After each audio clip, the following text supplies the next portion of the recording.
युक्ता युक्ता अलोक्ता धर्मकामास्युः यथा ते तत्र वर्तेरन्न तथा तत्र वर्तन तथा तेषु वर्तेथा एका देशः एका उपदेशः एका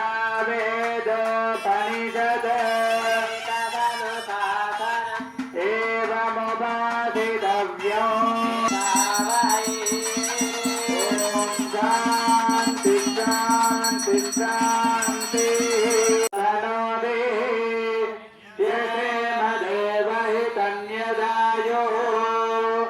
स्वस्ति न इंद्रो वृद्धश्रवा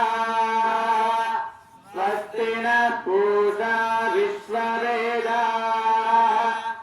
स्वस्ति नस्तार्क्ष्यो अरिष्टनेमिः स्वस्ति नो बृहस्पतिर्दधातु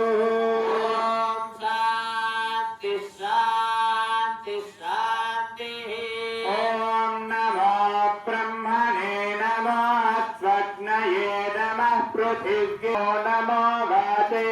नमो वाचस्पतये नमः ऋषिभ्यो मन्त्रकृभ्यो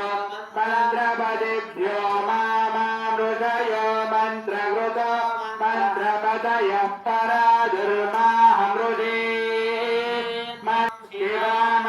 शिवामदस्ताञ्जुष्टा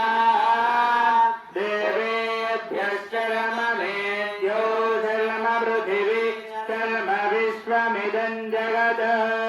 शर्मतन्तूर्यश्च शर्म ब्रह्म प्रजापतिभ्यस्तं मा देवावन्त शोभातिष्मस्य प्रदिशान्तामदिदिस्सन्दः पृथिवी उदद्यौः कयानश्चित्ता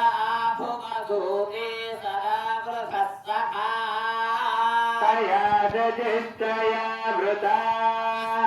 सत्यो मदानां मगुम्भिष्टो मत्सदन्धनः दृढाति दारुदेवतु ीनः सखे अन्तगं सुलभं शमयदा